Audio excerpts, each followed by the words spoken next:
Programme time line सां गॾु आऊं आहियां असद मुमताज़ रेड। नाज़रीन, सूबाई वज़ीर सईद गनी अॼु दावा कई आहे त उज़ैर बलोच ऐं अमन कमेटी सां तहरीक इंसाफ़ जे अॻवाननि सदर आरिफ अलवी, गवर्नर इमरान इस्माइल, वफ़ाक़ी वज़ीर अली ज़ैदी, नईम उल हक़ जूं केतिरियूं मुलाक़ातूं थियूं आहिनि। उहे मुलाक़ातूं तहरीक इंसाफ़ जे सिटिंग MNA जे घर ते थींदियूं रहियूं आहिनि। तहरीक इंसाफ़ पंहिंजे जलसनि में पाबंदी मढ़ियल अमन कमेटी खां सिक्योरिटी जूं ज़िम्मेवारियूं पिणु ॾींदी रही आहे। अॼु के प्रोग्राम में इन ते ॻाल्हाईंदासूं ऐं गॾोगॾु ॻाल्हाईंदासूं त 18वीं तरमीम जे रोल बैक करण वारे मुतालबे खां पोइ अॼु क़ौमी असेंबली में तहरीक इंसाफ़ जे MNA पारां कालाबाग डैम ठाहिण जो मुतालबो कयो वियो आहे। इन्हनि मौज़ूअनि ते ॻाल्हाईंदासूं ऐं हिकु ॿियो अहम मौज़ू जेको उहो इहो आहे त PIA खे अमेरिका ऐं यूरोप में पाबंदी लॻण खां पोइ DG सिविल एविएशन जी इहा दावा त PIA में हाणे को बि जाली डिग्रियुनि वारो पायलट नाहे। इन दावा खां पोइ PIA जो जेको पूरी दुनिया में इमेज जेको उन जे इमेज खे नुक़सानु पहुतो आहे उन जो ज़िम्मेवार केरु ऐं हुकूमत वटि इन जो मौक़िफ़ कहिड़ो हूंदो। इन प्रोग्राम में इन्हनि मौज़ूअनि ते ॻाल्हाईंदासीं ऐं असांखे प्रोग्राम में जॉइन कयो आहे तहरीक इंसाफ़ जे MPA जनाब शहज़ाद कुरैशी साहब। शहज़ाद कुरैशी साहब अस्सलाम वालेकुम। शहज़ाद कुरैशी साहब, आप तो JIT लाए थे, JIT में आप बता रहे थे कि उज़ैर ने जो क्राइम किए हैं, उज़ैर के जो भत्ता लिया है और उज़ैर के जो क्राइम पार्टनर थे, आप तो उनको बेनकाब करने की कोशिश कर रहे थे, लेकिन आज तो सईद गनी साहब ने यह दावा किया है कि ना सिर्फ आपकी क़यादत उज़ैर के साथ मुलाकातें करती रही है, बल्कि आप तो उनको अपने जलसों में सिक्योरिटी देते रहे हैं कि आप सिक्योरिटी मांगते रहे हैं कि वो आपको सिक्योरिटी दें और आप कराची में जलसे कर पाएँ। देखिए, एक होते हैं इल्ज़ामात जी, एक होते हैं आप बिला सोचे समझे, आपको कुछ समझ में ना आए, आप आवाज़ बाख्ता हो चुके हों, आप परेशान हो चुके हों, अच्छा, आपको समझ में ना आ रहा हो, आपको भागने का रास्ता ना मिल रहा हो, तो फिर आप जो बोलें, अभी मैं आपके TV पे बैठ के बड़े बड़े दावे कर जाऊँ, इससे क्या फ़र्क पड़ता है। असल चीज़ ये है कि मैं MP हूँ अल्हम्दुलिल्लाह, लेकिन मैं MP होने से पहले एक PTI का वर्कर हूँ और मैं PTI के साथ 2010 से हूँ। और जितने जलसे हुए हैं उन जलसों की सिक्योरिटी कौन करता था, कहाँ से लोग आते थे, हम क्या करते थे, किस तरह से उसकी कैंपेनिंग करते थे, ये मुझे अच्छी तरह पता है। और ये PTI के जो वर्कर्स हैं कराची के, जो कराची की तंजीम है, सब उसको पता है। तो हमें पता है ये झूठ बोल रहे हैं, सफ़ेद झूठ है। और इसका तो मुझे असल में कल इनके ख़िलाफ़ बड़ी, आपको पता है वो मुनशियात माफिया, हेरोइन माफिया, भाई टैंकर माफिया चला रहा है। एक भाई नाजिम बना हुआ है, ख़ुद MPA थे, MPA से पहले ये क्या कहते हैं उसको, वहाँ के चेयरमैन थे, उन्होंने खूब करप्शन की हुई है। और अभी आप किसी भी बंदे से ये पूछें कि इस वक्त लियारी के बाद सबसे बड़ा मुनशियात का जो कहना चाहिए अब गढ़ कौन सा एरिया बन गया है, वो चनेसर गोट है, वो इनका एरिया है। और ये दावे से बोलते हैं कि हम यहाँ 40 सालों से रह रहे हैं। जब वहाँ पर मिनिस्टर रहता है सिंध हुकूमत का, जो कि सिंध और साईं सरकार का, तो इनसे कोई ये पूछे कि आप अभी तक अपने हल्के से मुनशियात तो ख़त्म कर नहीं पाए, आप अपने हल्के के अंदर नाजायज़ तजावीज़ात, आप अपने हल्के के अंदर जो इल्लीगल बिल्डिंग्स बन रही हैं और ये जो बिल्डर माफिया है, सब में आप इन्वॉल्व हैं। और आपके करप्शन का ये हाल है कि ना सुबह देखते हैं ना शाम। और आप तो बोलेंगे ना, आप और मुर्तज़ा साहब का काम क्या है? मुर्तज़ा साहब तो मुस्तरद शुदा है, बुरी तरह हारे हैं वो इमरान इस्माइल के मुकाबले में, जो इतने बड़े बड़े दावे करते हैं, करोड़ों रुपए भी लगा दिया और हाल ये हुआ कि फिर भी इलेक्शन हार गए और आप फिर मुशीर बने बैठे हुए, गैर मुंतखब आदमी मुशीर बन के इस वक्त मदारी बने हुए, सुबह शाम आते हैं। शहज़ाद साहब, आप इस बात की तरदीद कर रहे हैं कि आपके जलसों में आपने अमन कमेटी को सिक्योरिटी के फ़राइज़ सर अंजाम देने की कोई पेशकश नहीं की और उन्होंने अब तक आपको आपके किसी भी जलसे में सिक्योरिटी नहीं दी। देखिए, एक चीज़ मुझे ये कहते हुए कोई वो नहीं होता कि लोग जब दूसरी पार्टीज़ के होते हैं, रब्ता करते हैं, वो आना चाहते हैं, सही है ना। बहुत सारे ऐसे लोग आते हैं जो ऑलरेडी उन पे बहुत सारे करप्शन के केसेस होते हैं या जिनकी रेपुटेशन अच्छी नहीं होती, तो वो आते हैं। अगर मुझे इस बात की भी नहीं पता कि इन्होंने मुलाकात की है नहीं की है, लेकिन मुझे ये पता है बहुत सारे लोग आए थे। नबील गवोल साहब भी हमारी पार्टी में आना चाहते थे और भी बहुत सारे, लेकिन उनको नहीं लिया। उनके बारे में मालूम किया, लोग बैठे और जो कि जमहूरियत का हुस्न होता है, पता कि उनको नहीं लिया। रही बात ये कि उज़ैर जान बलोच हमें सिक्योरिटी प्रोवाइड करता था, हम तो वो हैं जब इस शहर के अंदर सबसे पहले किसने आवाज़ उठाई थी? हमारे लीडर इमरान खान ने उठाई थी, जो लंदन मुकदमा करने चले गए थे। ये बात किसी से लगी छुपी है? हमने 2013 के इलेक्शन के अंदर, मैं खुद पोलिंग एजेंट था डॉक्टर आरिफ अलवी के, उसमें क्या हमने जो तकलीफ़ें बर्दाश्त की थी और 3 तलवार पे हमने धरना दिया था, तो इसलिए दिया था कि हम जो दहशतगर्द हैं या जो मुनशियात फरोश हैं, जो ये गैंग वॉर के माफिया का हिस्सा हैं, उनसे हम सिक्योरिटी लेंगे। हमें तो उस वक्त भी डर नहीं था, हम 3 तलवार में बैठे थे और हज़ारों की तादाद से लोग बैठे थे। आप इस बात की भी तरदीद कर रहे हैं कि उज़ैर बलोच के साथ ना आरिफ अलवी साहब की मुलाकात हुई है, ना अली ज़ैदी साहब की मुलाकात हुई है, ना गवर्नर इस्माइल की कोई मुलाकात हुई है। देखें, अब वो गवर्नर है, अब डॉक्टर आरिफ अलवी साहब प्रेसिडेंट ऑफ पाकिस्तान है, अब अली जैदी हमारे federal minister of maritime है, मुझे नहीं इल्म इसका। अच्छा, सही है ना? जो अगर ये मुलाकात हुई है, एक पाबंदी, एक तंजीम है जिस पे पाबंदी लगी हुई है, जिस पे रियासत ने पाबंदी लगाई हुई है, अगर उसके साथ अगर क़यादत की मुलाकात हुई है, नहीं, थोड़ा सा इसको प्लीज अपने फैक्ट्स एंड फिगर्स को थोड़ा सा सही नहीं, मैं तो सईद गनी ने आज जो दावा किया है, आप सईद गनी की ही बात को आगे बढ़ाएं, हमें कोई फर्क नहीं पड़ता, झूठे की बात को आप आगे बढ़ाएंगे, अच्छा है, झूठ दूध का दूध पानी। देखिए आज उन्होंने इल्जाम लगाए हैं, ये आप यहाँ पे क्लियर कर दें कि मुलाकात नहीं हुई है। मैं आपको एक इंपॉर्टेंट बात बताना चाह रहा हूँ, सईद गनी से ये पूछें किस सन में मुलाकात हुई थी और किस सन में पीपल्स अमन कमेटी पे पाबंदी लगी थी, आपको आपके सवालों का खुद ही जवाब ठीक है। मतलब अगर आप ये कहना चाहते हैं कि आज अगर जमात दावा पे और दूसरी जमातों के ऊपर पाबंदी है और 1994 के अंदर या 90s के अंदर या लेट 2000 के मतलब बेसिकली आप 99 या 2005 से पहले या उसकी बात करें, या आप ये जो पाबंदियां लगी इससे पहले बात करें, तो सर इससे पहले तो पाबंदी नहीं थी, तो कोई भी किसी से मिल सकता है, मिलने में कोई वो नहीं है। लेकिन मैं फिर भी कह रहा हूँ कि अगर वो अली जैदी साहब का या प्रेसिडेंट ऑफ पाकिस्तान का या गवर्नर इमरान इस्माइल का नाम लेते हैं तो वो बेहतर तौर पर बता सकेंगे हमारी हुई थी नहीं थी, इनको बोले प्रूफ देना, क्यों नहीं दे रहे? मैं इनका प्रूफ तो दे सकता हूँ। अच्छा। इनका प्रूफ तो इस वक्त गूगल पे हर जगह मौजूद है, शर्मिला फारूकी की तस्वीरें हैं, फरियाल तारपुर की तस्वीरें हैं, सारे बड़े बड़े मिनिस्टर्स की तस्वीरें हैं, और ये खुद टिकट लेने वहां जाते थे, सारे गैंग वालों को उन्होंने दिया था। लियारी की आवाम से पूछे कि ये सारे के सारे ऐसे हाजिरी लगाने जाते थे, किसी डॉन के पास जाते हैं। इनका हाल तो ये होता था कि ये अपने काम के अप्रूवल लेने के लिए वहां जाते थे, क्योंकि इनको पता था कि उज़ैर जान बलोच उस वक्त एक माफिया है और उस माफिया के जरिए अपने सारे के सारे काम कराएंगे, ये सबको पता है। और उसके लिए मैं समझता हूँ अली जैदी ने अगर ये JIT की रिपोर्ट अगर लीक हुई है या इसको रिलीज किया है या सिंध गवर्नमेंट ने भी किया है, तो ये तो हमें सब पता है, हम इस शहर के बासी हैं, हम इस शहर में पैदा हुए हैं, हमें सब पता है कि ये कौन लोग थे, किसके सहारे से बदमाशी करते थे, किसके सहारे से भत्ते लेते थे, और इस शहर में अमन अमान और लसानियत, माजत के साथ लसानियत जो भी करे, इस शहर के अंदर जिसने भी लसानियत के नाम पे फसादात किए और जिसने भी भत्ताखोरी और ये चीजें की, अल्लाह पाक ने उनके साथ वो किया जो आपके सामने है, चाहे वो कोई भी है। ठीक है, तो हम ऐसी चीजों को तो मुस्तरद करके आए, हम कैसे इनके साथ बैठ सकते हैं, इनका साथ दे सकते हैं? शहजाद साहब, इस वक्त हमें प्रोग्राम में ज्वाइन किया है पीपल्स पार्टी के रहनुमा जनाब डॉक्टर सोराब सरकी साहब ने। सोराब सरकी साहब, अस्सलाम वालेकुम।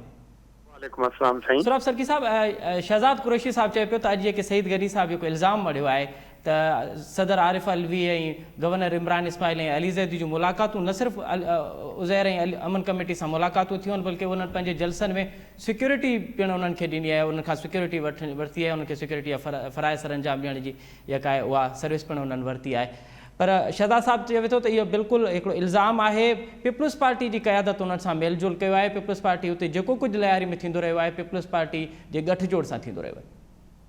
असल में इहा त इन में कोई शक न आहे, मां तव्हांखे ॿुधायां त न सिर्फ़ु PTI जी, इहो शहजाद भाई मुंहिंजो भाउ आहे न, PTI उन में मुस्लिम लीग नून, हिकिड़ो टाइम हुयो तव्हांखे ख़बर आहे त अयाज़ लतीफ़ पली जो बि अची करे उते पहुतो, इहे बिल्कुलु उन्हनि सां राब्तो कयो वियो ऐं इहा ॻाल्हि कई वई त उन्हनि खे त तव्हां असांजी मदद कयो, नून लीग वारनि कयो, PTI वारनि कयो, जेकॾहिं चइनि था इहे सबूत, उहे सबूत बि अची वेंदा, अहिड़ो को मसइलो कोन्हे ऐं ग़लति ॻाल्हि इहा कोन्हे। ऐं उहे जंहिंजे लाइ नाला वरिता विया आहिनि, सईद गनी चयो आहे त उन्हनि पाण अञा ताईं उन्हनि जी कंट्राडिक्शन में का स्टेटमेंट न ॾिनी आहे त असां उन्हनि सां मुलाक़ात न थी आहे। ऐं अहिड़ी सूरत हाल तव्हांखे पाण ख़बर आहे त 90 जी बि हुई, उते अल्ताफ़ हुसैन हुयो ऐं उन्हनि जी जेकी स्टोरियूं आहिनि ऐं जेके तव्हांखे पाण ख़बर आहे बल्दिया वारो फैक्ट्री वारो वाक़ियो आहे या ॿिया वाक़िया आहिनि, उहे त इन अमन कमेटी खां बि वधीक ख़तरनाक आहे। उते बि माण्हू वञनि पिया ऐं उहे सभु अलाह जी महिरबानी सां, बिल्कुलु शहजाद भाई सही चए थो त सभु एक्सपोज थिया आहिनि ऐं अलाह जी महिरबानी सां उहे माण्हू जंहिं ज़ुल्म कयो, जंहिं माण्हू माराया, उहे अलाह जी पकड़ कोन त उहे न बचा आहिनि, न उहे अल्ताफ़ हुसैन जी तव्हां हालत ॾिसो ऐं ॿियो उज़ैर बलोच बि हाणे उहो बि हिते पकड़ में आहे ऐं जंहिं ग़लति कमु कयो आहे उनखे इंशाअल्लाह ताला सज़ा मिलंदी। बाक़ी पाकिस्तान पीपल्स पार्टी सां इन ॻाल्हि खे जोड़णो, उन में तव्हां हिकिड़ो मां ॿुधायां तव्हांखे, आसिफ अली ज़रदारी साहिब सां प्रोग्राम कयो असांजे हामिद मीर जियो वारे, उन बाक़ाइदे उन खां कई दफ़ा पुछो, उन टाइम ते जंहिं टाइम ते प्रेसिडेंट हो उन डिनाए कयो। बाक़ी हाणे उन में ज़ाती तौर ते कंहिं माण्हू जा जेकॾहिं उन सां तालुकात हुया, जेके माण्हू जेके पाण ऑन बि करे पियो, ऑन द रिकॉर्ड बि चए पियो, ज़ुल्फ़कार मिर्ज़ा साहब, उहे सभु GDA में हाणे त PTI वारनि सां वेठा आहिनि अली ज़ैदी जेकी ॻाल्हि कई तव्हांखे पाण ख़बर आहे पंहिंजी प्रेस कॉन्फ्रेंस में, त उहे ज़ुल्फ़कार मिर्ज़ा जे लाइ जेके उन अल्फाज़ चया त उहो मुड़ुसु माण्हू आहे, हीअं आहे, उहे त हाणे जेके बि माना उहे आहिनि उहे उन्हनि सां जेके वेठा आहिनि उहे सही आहिनि। बाक़ी पाकिस्तान पीपल्स पार्टी ते इल्ज़ाम मरणु इन्हनि खे सवलो लॻे थो, बाक़ी अहिड़ी सूरत हाल कतई तौर ते न आहे। उन में असांजी पार्टी जे सभिनी रहनुमाउनि उन्हनि खे डिनाए कयो आहे। ऐं ॿियो त छॾियो जेको आहे अहिड़ी का जेकी GIT आई आहे उन में अहिड़ी का पाकिस्तान पीपल्स पार्टी ते डायरेक्ट या इनडायरेक्ट को बि अहिड़ो इल्ज़ाम कोन्हे, उन इवन GIT में कोन्हे। ऐं ॿी ॻाल्हि इहा मां तव्हांखे ॿुधायां त उहा जेकी GIT आहे उहा ओपन थी आहे। अफ़सोस जहिड़ी ॻाल्हि आहे त जेकी कोर्ट में वई आहे ऐं एतिरनि इदारनि जूं सिग्नेचर्स आहिनि, वरी अली ज़ैदी साहिबु जेको आहे जाली GIT अची करे वरी उहा पेश कई आहे। मां सम्झां थो इन जालसाज़ी में ऐं एॾी वॾी GIT जे मामले में जेके उन में हसास इदारनि जा माण्हू बि आहिनि, उहो त उन जेकॾहिं उन इहा ॾिनी आहे हुकूमत खां जुदा हिकिड़ी ॾिनी आहे, मां मिसगाइड किया तो उन्हीं के खिलाफ एक्शन थियणो खपे। ठीक है शदद भाई, सोराब सर्की साहब कह रहे हैं कि आहिस्ता आहिस्ता सब एक्सपोज हो रहे हैं, पहले MQM एक्सपोज हुई और अब कोई और एक्सपोज भी हुए। जी सर्की साहब लाइन पे हैं? जी सर्की साहब लाइन। पहले तो मैं इनको अस्सलाम वालेकुम कहता हूँ और इनकी माशाल्लाह जो शिफा अल्लाह ने इनको दी है, मुझे बड़ी खुशी है। और मैंने तो खुसूसी तौर पे इनके लिए दुआ की थी, इनकी कोरोना की वजह से इनकी तबीयत बहुत ज़्यादा मेहरबानी आपकी, तो अल्लाह पाक इनको सेहत दे। दूसरी तरफ मैं आपको एक चीज़ सबसे इम्पोर्टेंट बात बताऊँ कि आपकी ही बात को मैं आगे बढ़ाता हूँ। आपने बड़ी अच्छी बात की यार कि वो कालेदम थे तो आप इनके साथ क्यों बैठे।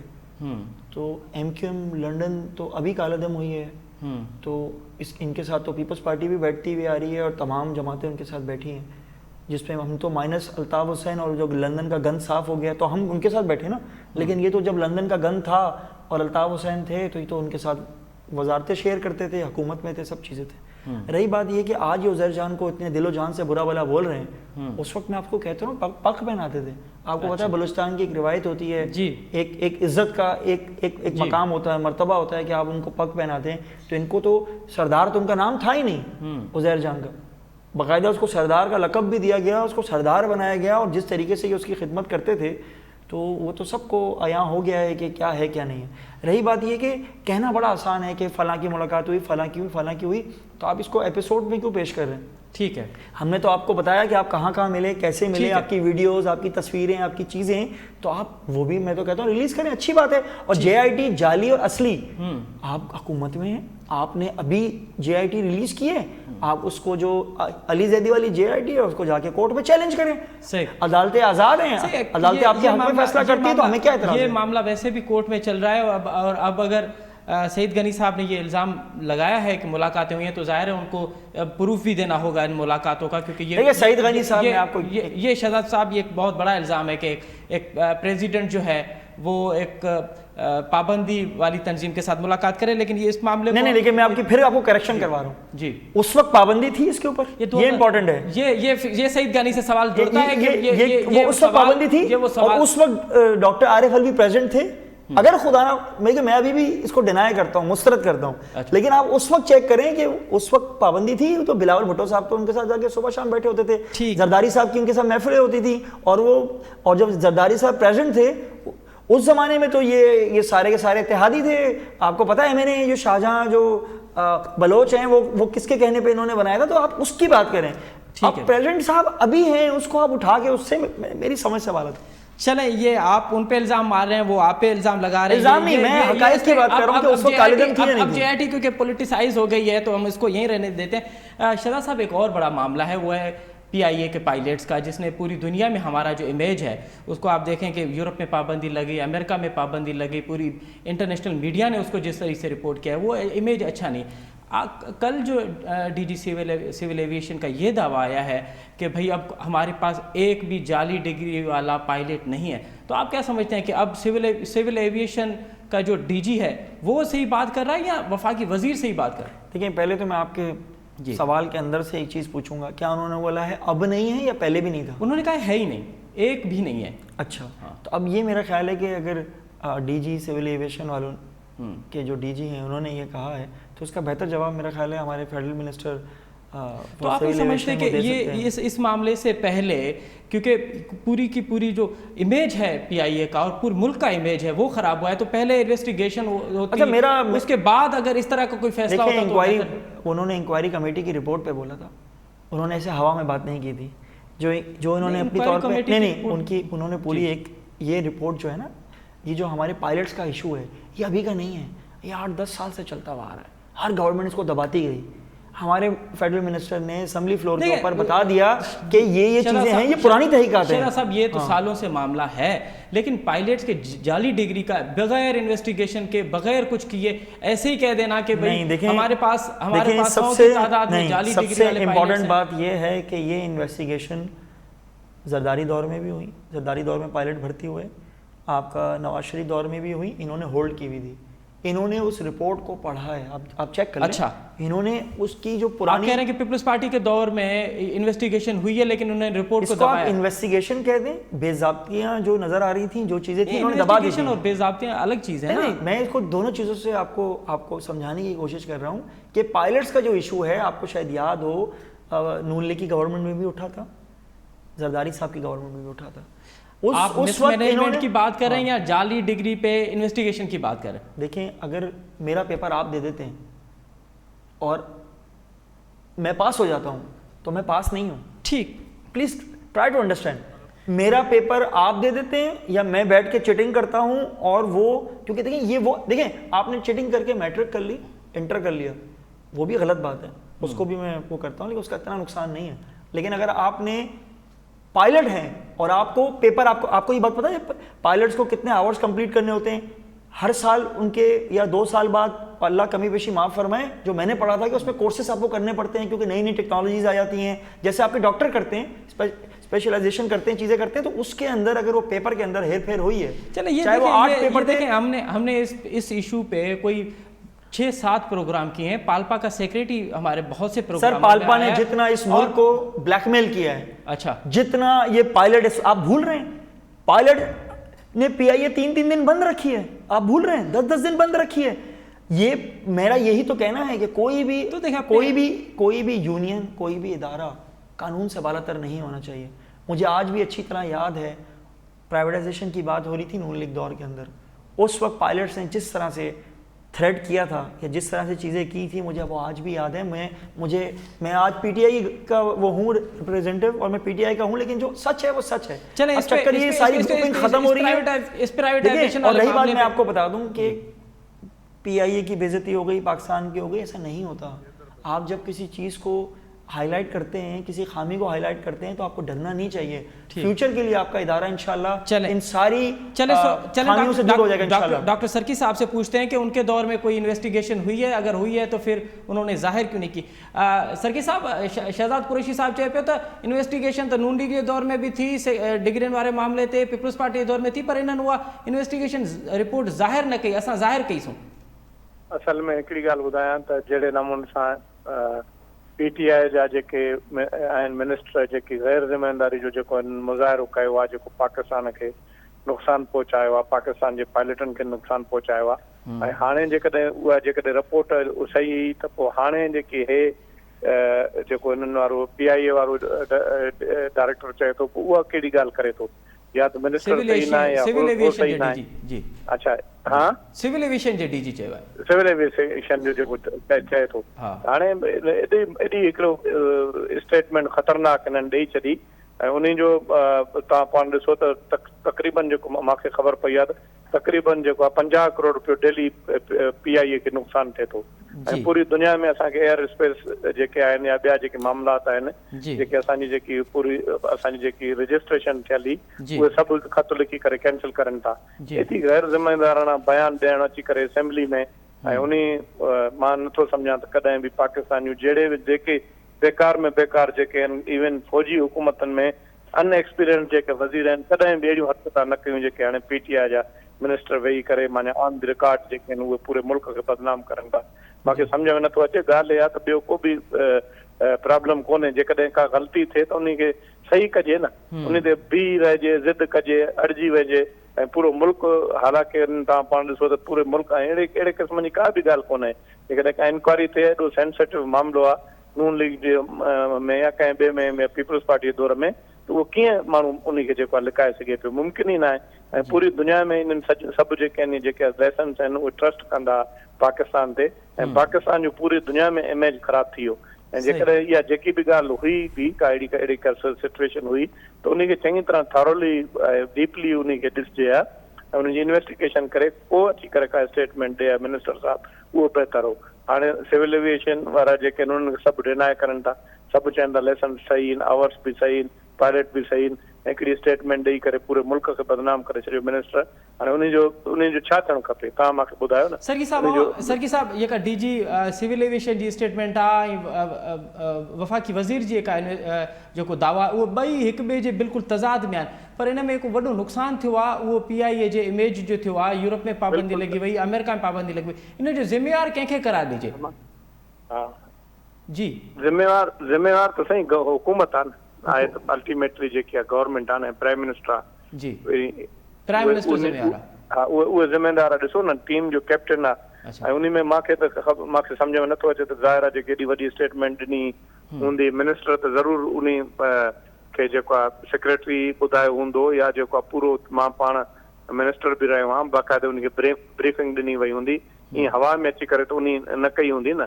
ऐं जेकॾहिं ईअं ख़ुदा न ख़ासिता ईअं ई मिनिस्टर पंहिंजी उन ते पंहिंजो जेको उनखे ख़बर आहे या इंफॉर्मेशन जी बुनियाद ते जेकॾहिं काबीना मंज़ूरी ॾिनी, PIA जे काबीना मंज़ूरी ॾिनी, उन हद ताईं विया। हाणे जेको हाणे DG चए थो त अहिड़ी ॻाल्हि कोन्हे।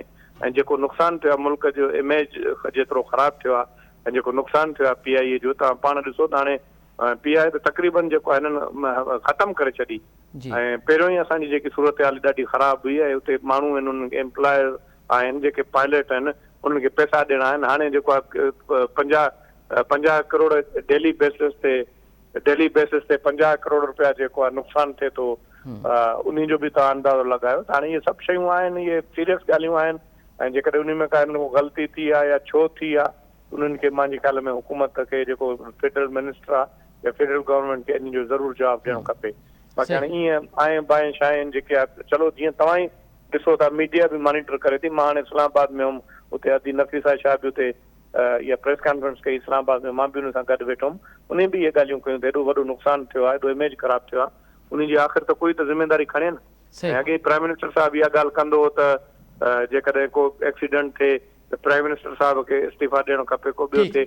ऐं जेकॾहिं इहे पायलट ग़लति हुया ॿिया, त हिकिड़ो कलाक बि उन्हनि खे न छॾणो खपे। 2 साल त हे हुकूमत में रहिया न, हे त मामला त तॾहिं ख़राबु थिया आहिनि जॾहिं हिकिड़ो जहाज़ किरियो ऐं उन खां पोइ जहाज़ किरियो ऐं उन में इहो ॿुधायो वियो त जेके पायलट आहिनि उन्हनि जो जाली डिग्रियूं आहिनि, उन कूड़ा वेठा आहिनि, 100 ॻाल्हियूं आहिनि। पर चलो ॿियनि ग़लती कई, पीपल्स पार्टी ग़लती कई, नून लीग ग़लती कई, हे आया, हिननि खे ख़बर हुई त हे त उन महिल 24 कलाक बि न छॾनि, उन महिल उन्हनि खे हटाइनि। हे हिननि छो छॾियो जो एॾो वॾो एक्सीडेंट थियो? हाणे हिननि जी बि वॾी ज़िम्मेदारी थिए थी। ऐं उन में जेको हाणे एॾो वॾो नुक़सानु थी वियो आहे, इन जो अज़ालो कीअं थींदो? ठीक है शहजाद साहब, सरकी साहब कह रहे हैं एक तो इस जाली डिग्री के बाद 50 करोड़ रुपए का डेली का नुकसान हो रहा है PI को, क्योंकि ग्राउंड हो गया। और दूसरी बात ये कि इस पायलट्स की जाली डिग्री वाला मामला तो काबीना ने मंजूरी दी थी। अब आप देखें कि DG सिविल एविएशन की ये स्टेटमेंट कि अब कोई भी नहीं है। अब एक तो कोई ना, यहाँ तो हम कहें कि काबीना और वफाकी वजीर ठीक है, या फिर सिविल एविएशन के DG को चाहिए ना। अब तहरीक इंसाफ का अगला स्टेप क्या होगा? किस तरह से ये फ्रांसिक रिपोर्ट कराएगी, कैसे लोगों को मुतमईन करेगी कि हमारा वजीर सही है या DG सिविल एविएशन सही है? देखिए, इसके लिए बहुत ईजी है। अभी मेरा ख्याल है आपको कल तक या परसों तक इंशाल्लाह रिजल्ट मिल जाएगा, कौन सही है कौन गलत है। और मैं ये समझता हूँ कि अगर DG सिविल एविएशन ने बयान दिया है और वो कॉन्फ्लिक्ट करता है आपके गुलाम सरवर खान साहब की रिपोर्ट से, या जो काबीना ने डिवीज़न ने जो इसका अप्रूवल दिया था, तो 2-3 दिन के अंदर इंशाल्लाह दूध का दूध पानी का पानी हो जाएगा। रही बात, इन्होंने कहा कि PIA की बदनामी हुई है, नुकसान हो रहा है, तो PIA जब माशाल्लाह फुल फ्लैश चल रहा था, नुकसान तो वैसे भी हो रहा है। इस एयरलाइन का वो हाल किया हुआ है कि इस पे सियासी भर्तियाँ और नाहिल लोगों को भर्ती किया गया। ये तो आप चेक करवा देना कि नून लीग की गवर्नमेंट में और पीपल्स पार्टी की गवर्नमेंट ने सियासी जॉब्स दी गई और एक एक काम के लिए 4-4 लोग वहाँ मौजूद हैं, तो वैसे ही खसारे में जा रहा है वो। अभी जो हमारा जो आपने पाकिस्तान स्टील मिल की पॉलिसी देखी, आपने PIA की देखी, इसी तरह आप देखिएगा इंशाल्लाह और इदारों में भी अब आपको बेहतरी नज़र आना शुरू हो जाएगी। और इसकी भी एक जामा पॉलिसी होगी। आपने टूरिज्म डिपार्टमेंट का देखा, अब ये इनका काम क्या था, ये वोट लेने के लिए नौकरियों पर नौकरियां दो, चाहे इदारा रहे ना रहे। आप जितने इदारे उठा के देख लें, इन्होंने सियासी भर्तियां की और उसकी वजह से इदारे सारे तबाह बर्बाद हो गए। अच्छा। अब तो इदारे ठीक होने को जा रहा है। 70 साल का गंद یا ان دونوں جماعتوں کا 30-40 سال کا گند ہم سے یہ توقع کرتے ہیں 2 سال میں صاف کریں، لیکن پھر بھی ہم انشاءاللہ ہم تو کہتے ہیں کہ 1 سال میں ہو جائے، لیکن اگر ہم کوششیں کر رہے ہیں انشاءاللہ ہم اپنی گورنمنٹ میں اس 5 سال کے اندر یہ تمام اصلاحات کریں گے انشاءاللہ۔ شہزاد صاحب آپ کہہ رہے ہیں کہ ادارے بہتری کی طرف جا رہے ہیں، لیکن حقیقت کچھ اس کے برعکس ہے۔ ہم دیکھ رہے ہیں کہ پی آئی اے کا حال جو اب پی آئی اے اور اس کے پائلٹ تو گراؤنڈ ہو چکے ہیں، جو اب تک سیناریو ہے سب بہتری آ جائے گی، وہ تھوڑے ہو رہی ہے، آٹے کا بحران ہے، چینی کا بحران ہے، اب آپ دیکھیں کہ کراچی سمیت جو پورے سندھ میں جو لوڈ شیڈنگ کا عذاب ہوا ہے، 18 گھنٹے لوڈ شیڈنگ ہے اور ٹیمپریچر 50 کو ہے۔ کم از کم نون لیگ کی حکومت میں اتنی لوڈ شیڈنگ نہیں ہوتی تھی۔ آپ اس بات کو ذرا دیکھیں۔ آپ کے ایک سوالوں کے میں جواب دیتا ہوں۔ آپ نے اداروں کو خراب ہونے سے آٹے سے کر دیا۔ آٹا تو پلیز سن لیں نا، ادارے خراب تھے ہی، ان اداروں کو ٹھیک کرنے جا رہے ہیں۔ اگر 100 روپے کا اس ادارے میں خسارہ تھا، اگر ہم اپنی محنت سے اس کو 50 روپے پہ لے آتے ہیں تو یہ ہماری کامیابی ہوگی۔ ہم کر رہے ہیں نا آپ کے سامنے ایک کر کے، ہزاروں ادارے ہیں، پوری گورنمنٹ ہے۔ آپ چاہتے ہیں کہ ہم چھڑی چلا دیں اور اگلے دن اب رہی بات آٹے کی، تو آٹے میں تو ہم چلیں، پنجاب گورنمنٹ نااہل ہے، ہمیں حکومت کرنا نہیں آتی، نہ فیڈرل کو آتی ہے نہ پنجاب گورنمنٹ کو آتی ہے۔ سندھ گورنمنٹ میں انہوں نے بڑے بڑے دعوے کیے، 12.5 لاکھ گندم انہوں نے ذخیرہ اندوزی کی ہوئی تھی، تو سندھ میں کیوں 6 روپے بڑھ گئی کل؟ تو دیکھیں الزام، کل ان کے جو وزراء الزام ہم پہ لگا رہے تھے، تو آج تو ہمیں ان کو بولنا چاہیے آپ کے یہاں سندھ میں کیسے 6 روپے بڑھ گئی؟ آپ تو ہر دفعہ ضلع بندی بھی کر دیتے ہیں، آپ ایک ضلع سے دوسرے ضلع گندم جانے نہیں دیتے۔ آپ کہتے ہیں آپ نے 12.5 لاکھ خریدی ہے، تو وہ آپ نے 12.5 لاکھ خریدنے کے بعد اس کا کیا ہوا کیا ہے؟ ہری رام جو منسٹر ہیں ان سے پوچھیں کہ آپ تو کیا کرتے ہیں، خریدتے ہیں، اس کے بعد آپ بیچ دیتے ہیں، اس کے بعد آپ سڑی ہوئی گندم لیتے ہیں، اور جتنے کی گندم نہیں ہوتی اتنے کے گودام کرائے پہ لیتے ہیں۔ یہ میں نہیں کہتا، آڈیٹر جنرل کی رپورٹ آپ اٹھا لیں کہ جس کے اندر گندم اتنی نہیں ہے جتنا آپ نے اس کا رینٹ پے کر دیا۔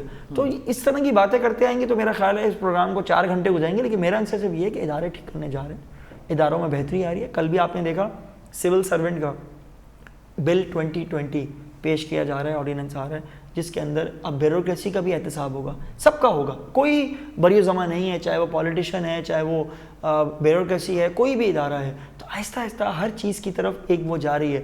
میں تمام چینلز پہ جا کے ایک بات کرتا ہوں کہ آپ لوگ خامیاں تو نکال رہے ہوتے ہیں، کل کتنی خوشی کی خبر تھی، کل ڈیم کا افتتاح ہوا، یا جو بھی بولیں آپ، کوئی تقریب ہوئی، وہاں کام جاری ہے، اس پہ کوئی بھی بات نہیں ہو رہی، اور جس سے 16,000 لوگوں کو روزگار ملے گا، اس علاقے میں خوشحالی آ جائے گی، وہاں کی فصلیں سیراب ہوں گی، کوئی وہاں بات نہیں ہے۔ اور ایک بات جے آئی ٹی کی، تو اب یہ لاکھ الزام لگا لیں ہمارا جوڑ دیں عزیر جان بلوچ سے، لیکن وہ سب ڈیم پہ بھی بات کریں گے، اور یہ آپ نے جو سوال اٹھایا کہ یہ 6 روپے گندم کیسے بڑھ گئی، اس پہ بھی بات کریں گے، اور پھر جو لوڈ شیڈنگ کا عذاب ہے عوام کے اوپر وہ کب ختم ہوگا اس پہ بات کریں گے۔ لیکن سب سے پہلے لیتے ہیں ناظرین وٹھوں دا ننڈی سائی کا پورے پروگرام میں بیر حاضر تھیں۔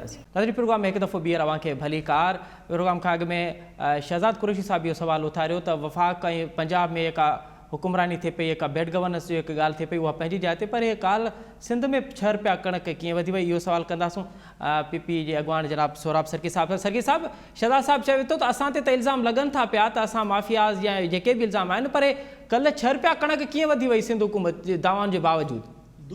میں گال ہے تو پوری پاکستان کے اندر جی آئے کنک کی قیمت جے ودی، ہاں کنک کی قیمت تقریباً 2000 روپیا تھی وئی ہے، اٹے جو تھیلو جو پان خبر ہے تو 1100 روپے جو تھی ویا۔ ان صورتحال میں پانی بدھاؤ تو پاکستان میں ریٹ ہوں تو وہی ریٹ تھی نا، پورے پاکستان جو پان میں جے بھی آئین یہ چکی یا ملیوں آئین اٹے جو ان پان میں ضرور رابطو آ۔ باقی ان میں یہ کوئی سوچے تو کہیں صوبے میں گھٹ تھی کہیں میں ود تھی، وہ پورے پاکستان میں ان جو افیکٹ پوندو۔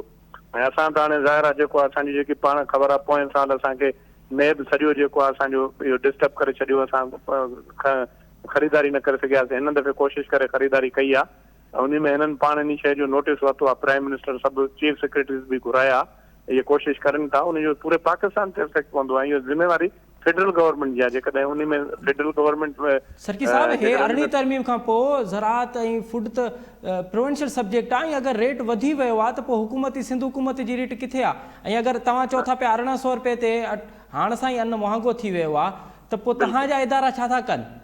نہ وہ ادارہ تو اساں جا آہن، اساں پوری حت الامکان کوشش کیوں تھا، اساں ان کے بین بھی کہو، اساں پوری کوشش کیوں تھا، पर ॻाल्हि इहा त इहो तव्हां जेकॾहिं कणिक उन्हनि खे मिल मालिकान खे महांगी मिलंदी ऐं थ्रू आउट पाकिस्तान में जो पूरो क्राइसिस आहे ऐं जंहिं शइ जो प्राइम मिनिस्टर साहिबु नोटिस वठे थो त उहो क्राइसिस थिए थो।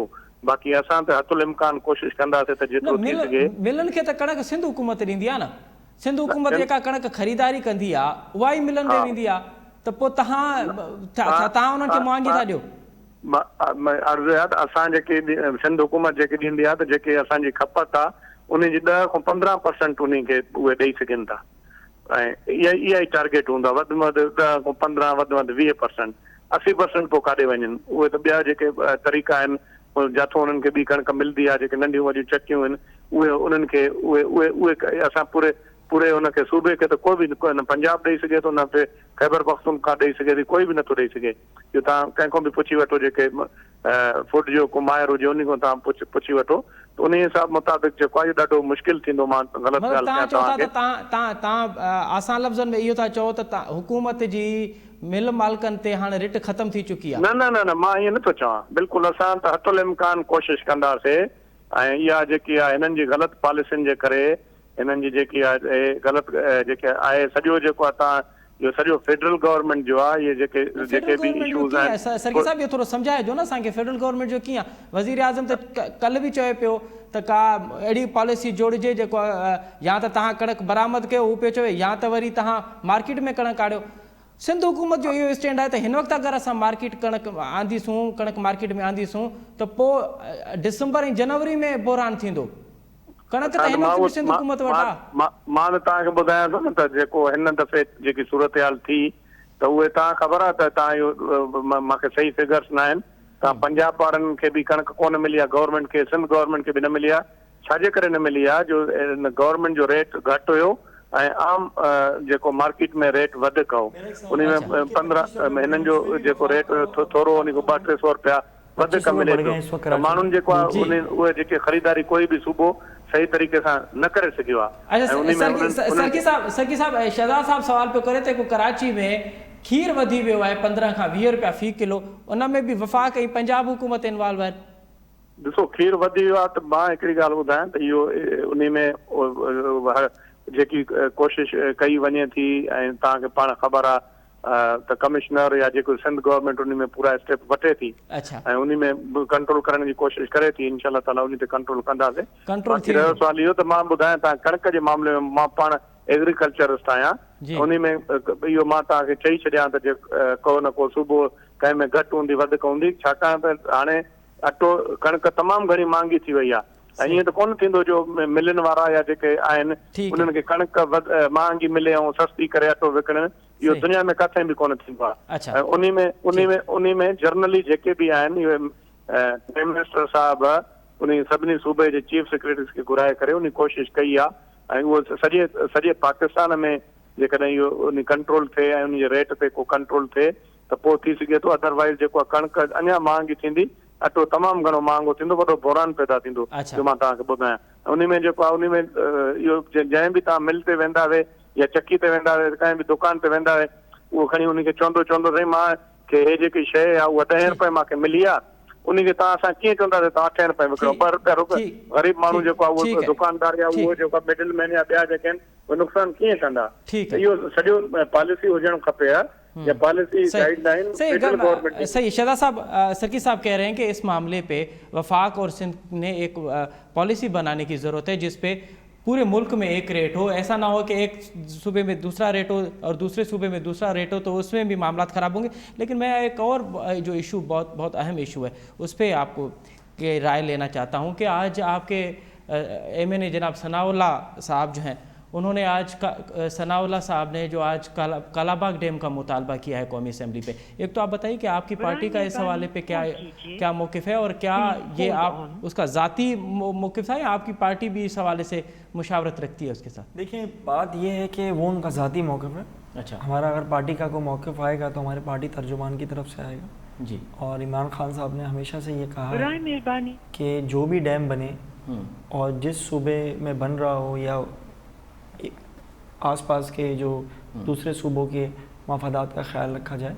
अब कालाबाग डैम पे एक तहफ़्फ़ुज़ात हैं, सिंध के भी हैं, KPK के भी हैं اور میں یہ سمجھتا ہوں کہ جو ان کے تحفظات ہیں وہ دور کیے بغیر ہمارا ملک اس چیز کا محتمل نہیں ہو سکتا کہ وہاں کو ڈیم بنے. اور اب دنیا بہت ترقی کر چکی ہے, بہت زیادہ انفارمیشن ہر کسی کا ایکسیس ہے, اور اب جو لوگ پولیٹیکل پوائنٹ سکورنگ کے لیے کالا باغ ڈیم کو یوز کرتے تھے, اب وہ سلسلہ ختم ہونا چاہیے. بیٹھے اگر سمجھتے ہیں کہ سندھ کا پانی نہیں رکتا یا سندھ کو اس کا نقصان نہیں ہوتا یا کے پی کے کو نقصان نہیں ہوتا تو نہیں ہے, لیکن اگر خدا نہ خواستہ سندھ کو نقصان ہے, سندھ کے پانی کو نقصان ہے, کے پی کے کو نقصان ہے, تو ہرگز نہیں بننا چاہیے. ہمیں صوبہ زیادہ عزیز ہے بنسبت اس کے کہ ہمیں ڈیم کے. اچھا, تو آپ کا بڑا کلیئر موقف ہے کہ کالا باغ ڈیم پہ جب تک سندھ کا کوئی موقف نہیں آتا کالا باغ کر سکتے ہیں ہم. تو پھر آپ کے ایک ایم این اے کیسے, مطلب پھر تو یا تو ایم این اے کو نوٹس دینا چاہیے کہ اتنے کنٹروورشل معاملے کو وہ قومی اسمبلی کے ایسے بڑے فورم پہ کیسے لے کے آتا ہے. وہ دیکھیں ان کی نیت کا پتہ لگانا ہوگا کہ انہوں نے یہ کوئی شر پھیلانے کی کوشش کی ہے یا وہ اس کو ڈسکشن کا پارٹ بنانا چاہتے ہیں. دیکھیں ڈسکس آپ ہمیشہ جو ایک پارلیمنٹ ہوتی ہے وہیں پہ ہوتی ہے نا.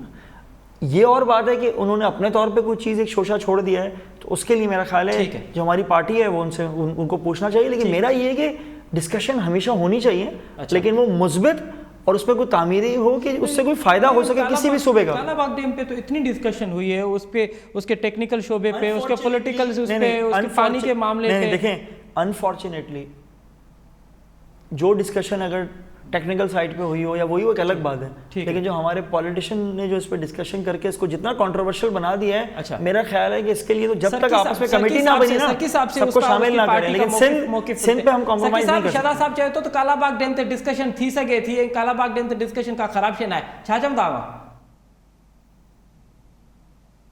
ڈاکٹر صاحب مجھے آواز اچے پہ وہاں تے. اچھا, اساں جو شاید کمیونیکیشن گیپ تھو ہے, پروڈکشن ٹیم یہ کہے وہ بیہر رابطے لائے کوشش کندی. شہزاد صاحب کالا باغ ڈیم کا جو معاملہ ہے یہ کنٹروورشل اس لیے بھی, آپ دیکھیں کہ کالا باغ ڈیم کو نہ صرف سندھ نے ریجیکٹ کیا ہے, کے پی کے کی اسمبلی نے ریجیکٹ کیا ہے, بلوچستان کی اسمبلی نے ریجیکٹ کیا ہے, اور پنجاب کا آدھا پنجاب سرائکی بیلٹ نے اس کو ریجیکٹ کیا ہے, قومی اسمبلی تک اس کی قرارداد اس کے خلاف گئی ہوئی ہے. تو ایک چیز جو اتنے بڑے پلیٹ فارم پہ ریجیکٹ ہوئی ہے, جو مطلب 3 صوبے ایک سائڈ پہ ہیں, ایک صوبے کا آدھا حصہ ایک سائڈ پہ ہے, قومی اسمبلی اور سینٹ میں کئی بار قراردادیں منظور ہوئی ہیں کہ کالا باغ ڈیم کسی بھی صورت نہیں بن سکتا. اتنے بڑے ایشوز کو آپ ایسے لے کے آئیں گے تو پھر تو سوال میں نے آپ سے کہا نا کہ اگر وہ ایشو انہوں نے ان کا کیا ایجنڈا تھا وہ پارٹی کو ان سے پوچھنا چاہیے اور اس پہ بات ہونی چاہیے. لیکن میں آپ سے پھر یہ کہوں گا, ایک چیز کنٹروورشل ہو چکی ہے, اس پہ میں آ کے ڈسکس کروں کہ بننا چاہیے نہیں بننا چاہیے, غلط ہے. اس کے لیے بیسٹ یہ ہے کہ اس کو ایک ہی دفعہ اس چیپٹر کو کلوز ہونا چاہیے. اس کا طریقہ کار یہی ہے کہ ٹیکنیکل کمیٹیز, چاہے وہ آپ کے کے پی کے ہو, سندھ گورنمنٹ ہو, ان کے تحفظات دور کریں. ٹیکنیکل کمیٹیز کا میں آپ کو بتاؤں شہزاد صاحب, مشرف کے دور میں مشرف نے ہی ایک کمیٹی بنائی تھی, ANG عباسی صاحب تھے, پانی کے ماہر تھے, اس کی سربراہی میں, جس پہ متفقہ طور پہ وہ تو سرکاری کمیٹی تھی, بالکل وہ سرکاری کمیٹی تھی. اس نے دیکھیں میری بات سنیں, نہ صرف سندھ کے مفاد کے خلاف, یہ پاکستان کے مفاد کے خلاف ہے, کیونکہ کے پی کے اور بلوچستان بھی اس میں ہے. دیکھیں میں بڑی پیاری بات آپ کو ایک چیز کروں, بلوچستان تو کیا تو خیر عمل دخل اس کا اتنا نہیں ہے, کے پی کے کا ہے اور سندھ کا ہے. سندھ کے مفاد کے خلاف اگر میں بات کروں گا خدا نہ خواستہ تو اس کا مطلب میں پاکستان کے خلاف بات کر رہا ہوں. سندھ پاکستان کا حصہ ہے, اس کا صوبہ ہے, اور خدا نہ خواستہ سندھ کو اگر کوئی چیز کی نقصان پہنچے گا تو آٹومیٹکلی پاکستان کو پہنچے گا.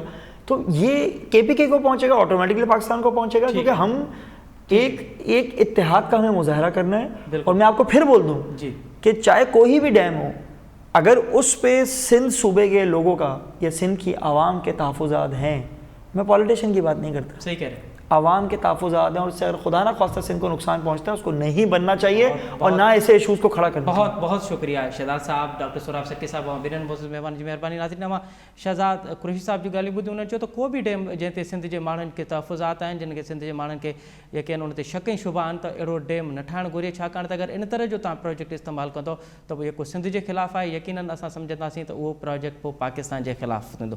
नाज़रीन सां गॾु प्रोग्राम जो वक़्तु पंहिंजी पुराणी ते पहुतो. असद मुमताज़ रेड खे ॾींदा इजाज़त. अल्लाह भाई.